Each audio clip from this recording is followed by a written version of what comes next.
Jos nakama, selamat datang di Lifestyle Anime. Akhirnya Soap Iller sama One Piece chapter 1117 dihidangkan juga oleh para leaker. Jangan lupa untuk terus berterima kasih pada mereka semua yang sudah tak kenal lelah dalam bergerilya untuk menghidangkan Soap Iller sama One Piece pada kita semua.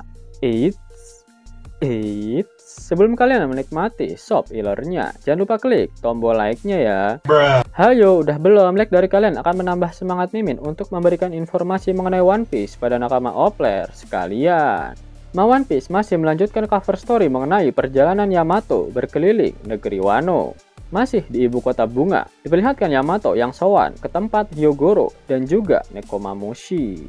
One Piece chapter 1117 diawali dengan memperlihatkan reaksi dari Pulau Beehive, markas bajak laut Kurohige, terhadap film panas milik Dr. Vegapunk. Scene kemudian berpindah ke sebuah rumah sakit.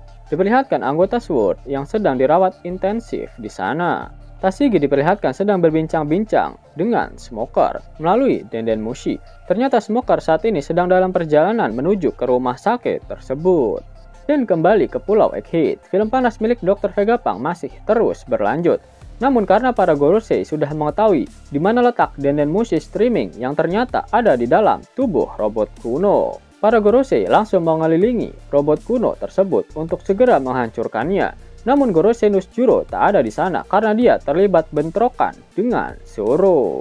Ternyata Nusjuro mengenali pedang Kitetsu milik Zoro karena Gorosei Nusjuro memang menggunakan pedang Sodai Kitetsu.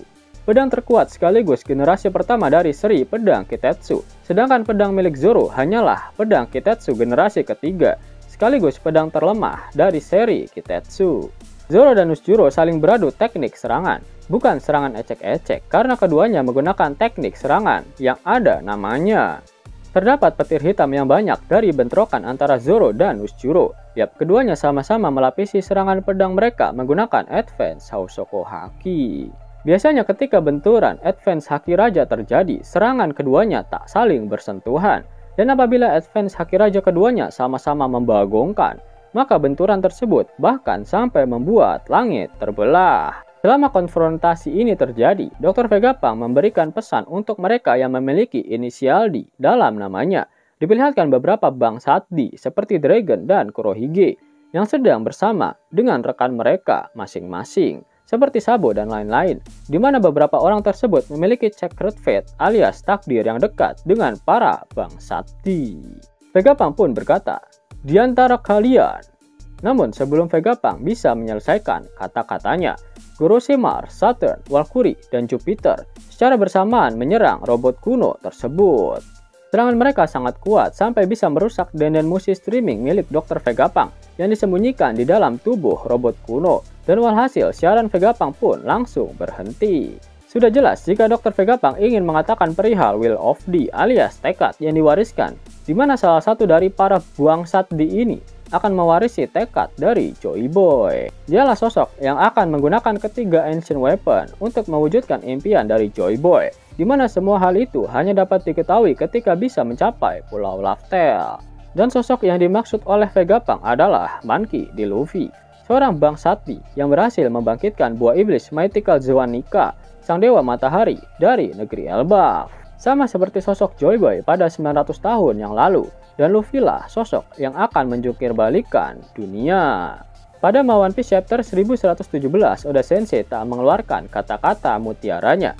Itu artinya minggu depan One Piece tidak libur. Itulah sedikit hidangan Soap Iller untuk One Piece chapter 1117. Namun sebelum Mimin akhiri video ini, sudilah kiranya Kisanak untuk mendengarkan fakta-fakta menarik mengenai One Piece yang berseliweran di dunia maya. Hal menarik selanjutnya dalam One Piece Magazine volume ke-18 ini adalah pembahasan mengenai teknik serangan yang dimiliki oleh Zoro dan juga Sanji. Dijelaskan bahwa serangan terakhir Zoro yang dia gunakan saat melawan King di Wano Kuni merupakan puncak dari teknik berpedangnya untuk saat ini. Hal itu dikarenakan Zoro mengaliri serangannya dengan Advance Housoko Haki, dan teknik Zoro tersebut diberi nama No Shantoryu, atau jika dilokalisasikan adalah King of Hell 3 Sword Style. Sedangkan Sanji memiliki teknik spesial yang dinamakan Ifrit Jambe. Teknik ini memanfaatkan kekuatan exoskeleton yang didapat Sanji dari modifikasi Lineage Factor miliknya, di mana kekuatan dari exoskeletonnya itu dikombinasikan dengan kekuatan otot yang sudah terlatih, kecepatan, dan juga armamen daki. Dan yang spesial dari teknik Ifrit Jambe milik Sanji ini adalah apinya yang berwarna biru keputih-putihan, yang mana sudah jauh melampaui dari teknik Diable Jambe miliknya.